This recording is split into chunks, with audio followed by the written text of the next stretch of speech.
ഇപ്പോൾ മുതിർന്ന മാധ്യമ പ്രവർത്തകൻ എ സജീവൻ ടെലിഫോൺ ലൈനിലുണ്ട്. ശ്രീ എ സജീവൻ, ബി.ജെ.പിയെ സംബന്ധിച്ചിടത്തോളം കേരളത്തിൽ വേരുറപ്പിക്കുക എന്നത് അവരുടെ അജണ്ടയുടെ ഭാഗമാണ്. അത്തരത്തിൽ അവർക്ക് ഒരു എം.പിയെ പാർലമെന്റിലേക്ക് അയക്കാൻ സാധിച്ചിട്ടുണ്ട് തൃശ്ശൂരിൽ നിന്ന്. പക്ഷേ അടിത്തറ ഇപ്പോഴും അത്ര ശക്തമല്ല. ഇനി മുന്നിലുള്ളത് തദ്ദേശ തെരഞ്ഞെടുപ്പാണ്.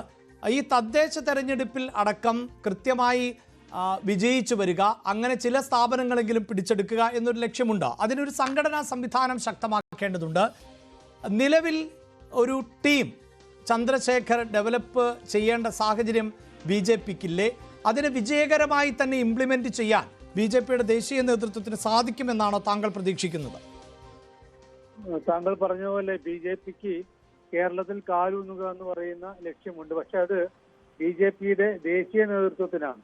എങ്ങനെയെങ്കിലും കേരളത്തിൽ ഭരണം പിടിക്കുക, മറ്റ് സംസ്ഥാനത്തിൽ കൂടുതൽ വോട്ട് ഷെയർ ഉണ്ടാക്കുക എന്ന് പറയുന്നത് ബി.ജെ.പിയുടെ ദേശീയ നേതൃത്വത്തിന്റെ പ്രഖ്യാപിത ലക്ഷ്യമാണ്. അതിനുവേണ്ടി അവർ പരമാവധി ശ്രമിക്കുന്നുണ്ട്. അതിന് തടസ്സമായി നിൽക്കുന്നത് എത്രയോ കാലമായിട്ട് ബി.ജെ.പിക്കകത്ത് നടക്കുന്ന ഈ അന്തഃഛിദ്രമാണ്, ഈ അകത്തുള്ള പോരാട്ടമാണ്. ഏത് നേതാവ് വന്നു കഴിഞ്ഞാലും മറ്റേ ഗ്രൂപ്പുകാർ അയാൾക്കെതിരെയുള്ള നീക്കം നടത്തുന്നു. ഇവർ തമ്മിലുള്ള തർക്കമല്ലാതെ ഈ സംസ്ഥാന നേതാക്കന്മാർ ഒറ്റക്കെട്ടായി നിന്നിട്ട് ഈ ബി.ജെ.പിക്ക് ഇവിടെ ഒരു വലിയ അടിത്തറയുണ്ടാക്കാൻ ഇതുവരെ ശ്രമിച്ചിട്ടില്ല. ഏറ്റവും ഒടുവിൽ ഈ പ്രശ്നങ്ങൾക്കൊക്കെ പരിഹാരം എന്നതിലാണ് രാജീവ് ചന്ദ്രശേഖരൻ അദ്ദേഹം കേന്ദ്ര നേതൃത്വം ഇവിടെ സംസ്ഥാന പ്രസിഡന്റാക്കിയത്. അപ്പോഴും നമ്മൾ ആദ്യഘട്ടത്തിൽ വിചാരിച്ചു പ്രശ്നങ്ങളൊക്കെ തീരും, ഇവിടെയുള്ള ഗ്രൂപ്പ് പോരിന്റെ ഭാഗമല്ലാത്തയാളാണ് രാജീവ് ചന്ദ്രശേഖരൻ എന്നത്. പക്ഷേ നമ്മളിപ്പോൾ കഴിഞ്ഞ ദിവസങ്ങളിലൊക്കെ കണ്ടല്ലോ, രാജീവ് ചന്ദ്രശേഖരനെതിരെയുള്ള പടനീക്കം നയിക്കുന്നു കുറെ പേര്. അപ്പൊ അങ്ങനെയുള്ള പ്രശ്നങ്ങളുണ്ട്. അപ്പൊ ഇത് പരിഹരിച്ചാൽ മാത്രമേ, ഇതിന് ശാശ്വതമായ പരിഹാരം ഉണ്ടാക്കിയാൽ മാത്രമേ കേരളത്തിൽ ശക്തമായ അടിത്തറയുണ്ടാക്കാൻ കഴിയൂ. കേരളത്തിലെ തദ്ദേശ സ്ഥാപനങ്ങളിൽ ഭരണം കിട്ടുകയുള്ളൂ, അത് കഴിഞ്ഞിട്ട് സംസ്ഥാന ഭരണം കിട്ടുകയുള്ളൂ എന്നൊക്കെ ബി.ജെ.പി ദേശീയ നേതൃത്വത്തിന് കൃത്യമായിട്ട് അറിയാം. അതുകൊണ്ട് കൂടിയാണ് ഇപ്പൊ അമിത്ഷായുടെ വരവ് എന്ന് പറയുന്നത്. ഇതിലൊരു കൃത്യമായിട്ടുള്ള ഒരു വ്യവസ്ഥ ഉണ്ടാക്കണം. പ്രശ്നങ്ങൾ ഉണ്ടാക്കുന്നവർക്ക്, എനിക്ക് തോന്നുന്നത് പ്രശ്നങ്ങൾ ഉണ്ടാക്കുന്നവർക്കുള്ള ഒരു വാണിംഗ് കൂടിയായിരിക്കും അമിത്ഷായുടെ വരവ് എന്നാണ്. കാരണം ഇനിയും ഇതേപോലെ കഴിഞ്ഞാൽ ഓരോ തെരഞ്ഞെടുപ്പ് കഴിയുമ്പോഴും, ഇപ്പൊ താങ്കൾ പറഞ്ഞില്ലേ തൃശ്ശൂർ ലോക്സഭാ തെരഞ്ഞെടുപ്പ് മണ്ഡലം അവർക്ക് കിട്ടിയെന്ന് പറയാം. അത് സത്യത്തിൽ ബി.ജെ.പിയുടെ മിടുക്ക് എന്ന് പോലും പറയാൻ പറ്റില്ല. അവിടെ കോൺഗ്രസിന്റെ വോട്ടുകൾ വളരെ കൃത്യമായിട്ട് പോയി. പൂരം കലക്കലുമായി ബന്ധപ്പെട്ട പ്രശ്നങ്ങൾ, ഭരണവിരുദ്ധ വികാരവുമായി ബന്ധപ്പെട്ട പ്രശ്നങ്ങൾ, സുരേഷ് ഗോപി എന്ന് പറയുന്ന സ്ഥാനാർത്ഥിയുടെ മികവ്, ഇതെല്ലാം അതിലുണ്ട്. അതിന് പകരം ബി.ജെ.പിക്ക് പിടിച്ചെടുക്കാവുന്ന സ്ഥാനാർത്ഥി ആരായാലും ബി.ജെ.പിക്ക് പിടിച്ചെടുക്കാവുന്ന രാഷ്ട്രീയ മണ്ഡലം എന്ന് പറയുന്നത് ഇപ്പോഴും ലോക്സഭയിൽ ആണെങ്കിലും നിയമസഭയിലാണെങ്കിലും ഇല്ല. തദ്ദേശ സ്ഥാപനങ്ങളിൽ പലപ്പോഴും പല വാർഡുകളിലും അവർക്ക് അനുകൂലമായിട്ടുള്ള മണ്ഡലങ്ങളുണ്ട്. സ്വാഭാവികമായിട്ടും അത് കൃത്യമായിട്ട് എടുക്കുക, അവരുടെ ഈ പാർട്ടി മണ്ഡലങ്ങളാക്കിയിട്ട് പലതിനെയും മാറ്റുക എന്ന് പറയുന്ന കൃത്യമായ ലക്ഷ്യമാണ് അമിത്ഷാക്കുള്ളത്. അല്ല, അവിടെ ഇപ്പോൾ തിരുവനന്തപുരം പോലെയുള്ള സീറ്റുകൾ വളരെ പ്രധാനപ്പെട്ടതായി മാറുന്നില്ലേ? തിരുവനന്തപുരത്ത് ലോക്സഭാ തെരഞ്ഞെടുപ്പ് നടക്കുമ്പോൾ നമുക്കറിയാമല്ലോ, കഴിഞ്ഞ കുറേ കാലങ്ങളായി പലപ്പോഴും ബി.ജെ.പി മുന്നിൽ നിൽക്കും. അവസാനം റൗണ്ടിലേക്ക് വരുമ്പോഴാണ് കോൺഗ്രസ് മുന്നിലേക്ക് പോകുന്നത്. അവിടുത്തെ ഇപ്പോഴത്തെ ജനപ്രതിനിധിയായിട്ടുള്ള ശശി തരൂരിൻ്റെ നിലപാടുകളടക്കം വളരെ പ്രധാനപ്പെട്ടതാണല്ലോ. ശശി തരൂർ എന്നൊരു സ്ഥാനാർത്ഥി മത്സരിക്കുന്നത് കൊണ്ട് തന്നെ അവിടെ വിജയിക്കുന്നു കോൺഗ്രസ് എന്നതും വളരെ പ്രധാനപ്പെട്ടതായി മാറുന്നില്ലേ? അപ്പോൾ അങ്ങനെ ചില സാധ്യതകളുള്ള പ്രദേശങ്ങൾ ഇപ്പോഴും ബി.ജെ.പിക്ക് ഉണ്ടല്ലോ.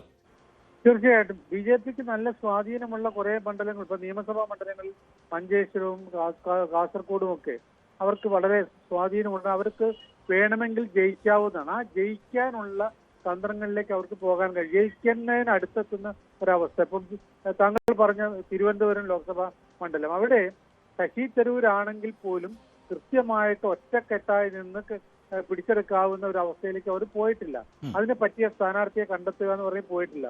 അപ്പൊ ഇനിയിപ്പോ താങ്കൾ പറഞ്ഞ പോലെ ഈ അടുത്ത ലോക്സഭാ തെരഞ്ഞെടുപ്പിൽ സ്വാഭാവികമായിട്ടും ശശി തരൂർ അടിഞ്ഞു നിൽക്കുകയാണ്. ഓരോ കാര്യങ്ങളിലും അടിയന്തരാവസ്ഥയെ കുറിച്ച് പോലും അദ്ദേഹം വിരുദ്ധാഭിപ്രായങ്ങൾ പറഞ്ഞു കഴിഞ്ഞു.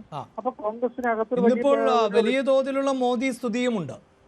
തീർച്ചയായിട്ടും. അപ്പൊ അങ്ങനെ ഉണ്ടാകുമ്പോൾ അവിടെ ഇനി ആ മണ്ഡലം കോൺഗ്രസിന് കിട്ടാനുള്ള സാധ്യത വളരെ കുറവാണ്. ബി.ജെ.പിക്ക് തന്നെ ആയിരിക്കും. എൽ.ഡി.എഫിന് സ്വാഭാവികമായിട്ടും കിട്ടും. അല്ലെങ്കിൽ ഒരു ഒഴുക്ക് ഇപ്പുറത്തേക്ക് പോകണം. അപ്പം ബി.ജെ.പി ജയിക്കാതിരിക്കാൻ വേണ്ടിയിട്ട് എൽ.ഡി.എഫ് വോട്ടുകൾ ഇപ്പുറത്തേക്ക് പോകുന്ന ഒരവസ്ഥ, അല്ലെങ്കിൽ യു.ഡി.എഫ് വോട്ടുകൾ എൽ.ഡി.എഫിലേക്ക് പോകുന്ന അവസ്ഥ ഉണ്ടെങ്കിൽ മാത്രമേ, അങ്ങനെ ഒരു അത്ഭുതം ഉണ്ടായാൽ മാത്രമേ ബി.ജെ.പിക്ക് ആ മണ്ഡലം കിട്ടാതിരിക്കുകയുള്ളൂ. പക്ഷെ അപ്പോഴും അവിടെ കോൺഗ്രസിനകത്തെ പ്രശ്നങ്ങൾ അല്ലെങ്കിൽ LDF-നകത്തെ പ്രശ്നങ്ങൾ എന്ന് പറയുന്ന കാര്യങ്ങൾ വെച്ചുകൊണ്ടാണ് മുന്നോട്ടേക്ക് പോകുന്നത്. അതിനപ്പുറത്തേക്ക് ഏതാണ്ട് താങ്കൾ നേരത്തെ പറഞ്ഞ പോലെ അവർക്ക് വേണമെങ്കിൽ വിജയിക്കാവുന്ന ധാരാളം മണ്ഡലങ്ങളുണ്ട്. അവിടെ ഒരു ശക്തമായ മുന്നേറ്റം നടത്താൻ ഒറ്റക്കെട്ടായിട്ട് പോകാൻ സംസ്ഥാന നേതാക്കൾക്ക് പലപ്പോഴും കഴിയാറില്ല. പലപ്പോഴും നമുക്കറിയില്ല, ശോഭാ സുരേന്ദ്രൻ മത്സരിക്കുമ്പോൾ വേറൊരു വിഭാഗം അപ്പുറത്ത് പ്രശ്നം ഉണ്ടാക്കുന്നു. അങ്ങനെയുള്ള പ്രശ്നങ്ങൾ നമുക്ക് തുടർച്ചയായിട്ട് കുറെ കാലമായിട്ട് കാണുന്നതാണ്. അതിന് പരിഹാരം ഉണ്ടാക്കിയാൽ BJPക്ക് ഇവിടെ കാലൂന്നാനുള്ള എല്ലാ സാധ്യതകളുമുണ്ട്.